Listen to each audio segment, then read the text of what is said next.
So we all love the idea of romantically going to the airport, getting on an airplane, or just jumping in a car and driving off into the sunset for a vacation, right? Does that always work? Of course, you're going to find the most perfect B&B, the most comfortable bed, the best food, without any kind of effort or planning or organization beforehand. That's not really how it works, at least not in my experience. So today we're going to talk about why you need to take a vacation even amidst a pandemic, how to do that safely, and how to plan your vacations in advance.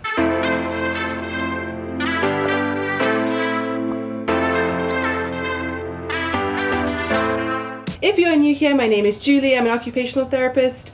I am the mother of 2 little ones. We love to take vacations, but we definitely don't do it nearly enough. So if this is something that you're interested in learning more about, how to plan vacations and why it is so important, then don't forget to subscribe, click the notification bell, give this video a thumbs up, and with all that said, let's jump right in. Let's state the obvious. While I'm filming this video, we are currently in a pandemic, and I am not advocating for you to travel when it is not safe, when it is not allowed, when it is not recommended. So I want to get that clear. I feel like there's still ways to vacation, or if you want to call it a staycation, and I still think it's really important to plan these, especially because the world is in such flux right now. So any way that you can plan and get away, I think is good for your mental health. I think there are safe ways to leave your home, to still be isolating, quarantining, whatever you want to call it.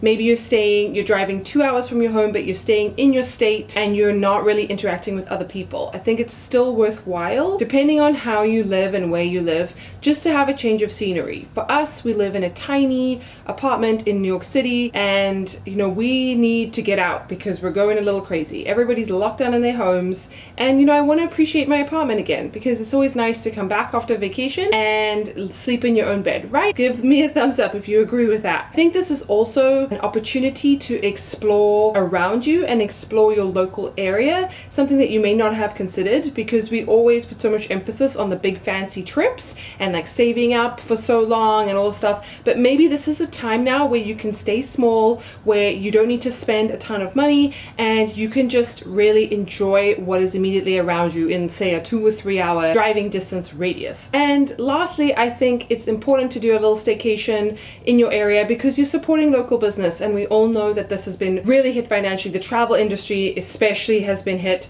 but those local Airbnbs or bed and breakfasts or whatever you feel comfortable staying in, they have been affected obviously by the slowdown in travel. So if there's a way that you can safely travel, and a lot of places will provide some kind of sanitation certificate, people will greet you in masks, you don't necessarily need to have any human contact with somebody else, but you can still go stay in a bigger place. Maybe it's more outdoors, which is better anyway than being cramped in a small apartment.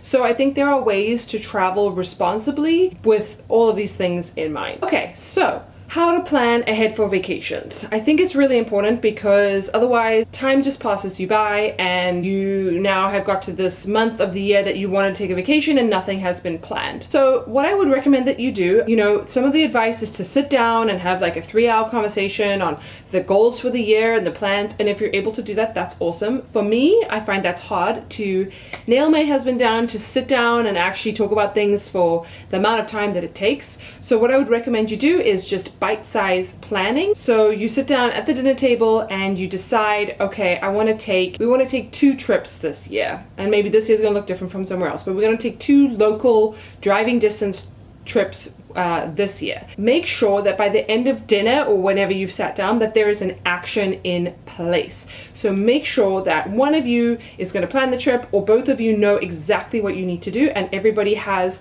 responsibilities laid out so that things can actually happen. Because for us, what tends to happen is that we both leave the conversation with totally different ideas of what just happened, and then a few hours later, a few days later, a few weeks later, oh, I thought you were doing that. No, I thought you were doing that. Or I thought we hadn't agreed on anything yet. So make sure, because the communication styles are always different, that you have a clear game plan. And even if it's just one thing, like research areas or something, or book a car or whatever it is, that everybody knows what they are supposed to do. Then something that we use is a printable guide to just help us sort through the seasons, and I will have it linked down below if you want to go and download it or print it out so you can use it for yourself. But basically with the 4 different seasons, there's a little list of kind of brainstorming ideas of where you want to go and who is responsible for researching it. So as you kind of think of ideas like, oh yeah, I really want to check out this mountain, or oh, I really want to go to this beach, and the time of year, the season of, and you can write that down on your board, allocate who is going to research that vacation. Another kind of unwritten rule is that if one person is planning the whole vacation, there can be no complaints, you know, within reason. But if someone has gone to the trouble of booking the flights or booking the car or booking the accommodation, that kind of thing, then, you know, you can't complain what they decide if you have left it all up to them. There shouldn't be any complaints about that, and because you could have done it yourself. With that in mind, maybe set a price of how much you feel like you're willing to spend for the whole vacation and how much you're willing to spend on accommodation per night, so that you can make sure that you stay within budget and everybody is happy. Okay, so I'm in the stage of my life where I'm traveling with kids, and if I don't travel with kids, I don't travel at all. And I really do need the mental break. I just appreciate not being in my own house and feeling like I have to clean everything and organize everything, and it just feels like life is normal if I'm staying at home all the time. So I like being in a different location. I feel it also inspires me and gives me just more time to think about goals and life, and a lot of the decisions, personal decisions that I have made have often come when we have been traveling or just out of our house. So I think it's really important to keep that in mind. That being said, I don't think that when you're traveling with kids specifically, that you need to do these fancy, super planned out vacations. Especially if we're looking at staycations during a pandemic. A lot of stuff is closed and you can't do it anyway, and you probably shouldn't be like going to big resorts and stuff like that, you know, if you want to be responsible. So I would really have 1 or 2 things in mind, depending, like for every couple of days that you are on vacation, because it's sometimes just nice just to be and relax. If you want to achieve something on the vacation, like if you really want to see X national park or go get takeout from this restaurant or whatever it is, then make sure that you have that written down maybe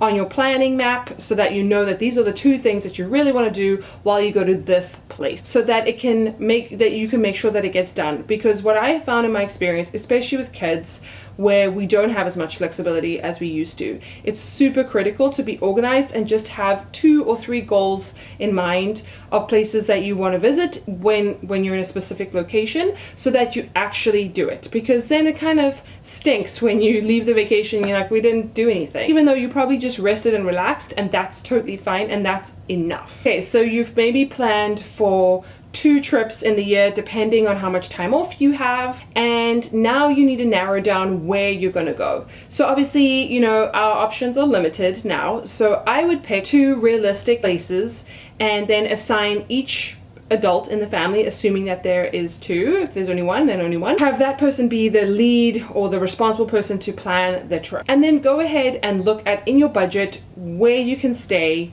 Consider what kinds of holiday you want to have. Is it like very outdoorsy? Do you want a place with a pool because you have kids and you want to swim? I mean, it depends on your lifestyle, like high luxury or whatever it is. Or do you need a place where you just want to go and maybe work in a different environment, you know, have a nice spot where it's quiet and you're in nature and you can feel inspired. Use that as kind of filters when you're choosing accommodation. I don't think a lot of hotels are open. I mean, it really depends where you are. We're in New York City and a lot of hotels are not open, if any. I don't really know. You might want to look at renting a house where you have more space, where you can be outdoors, where you don't necessarily have to see anybody and you can be totally self-contained.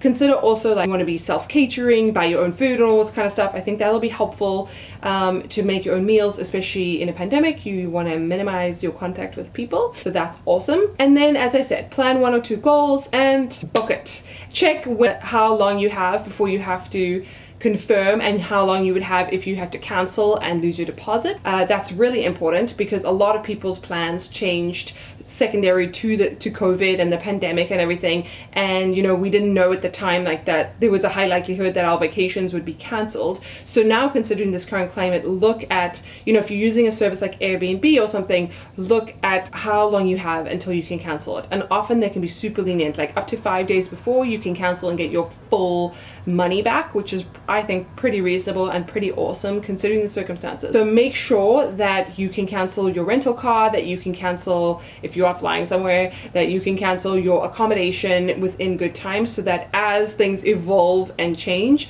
you are covered. And you know, if your vacation does get postponed or cancelled, that's such a bummer, but it's rather better to be safe and just to be respectful of what is going on in the world. I want to encourage you guys to take a little mental break for yourselves, even if it's working in a different location. Just get outside of your home so that when you come back you can appreciate it so much better, so much more.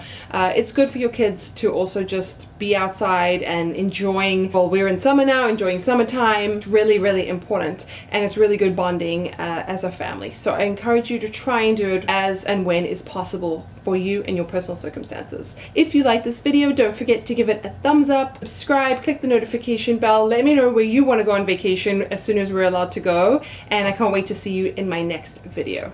Bye!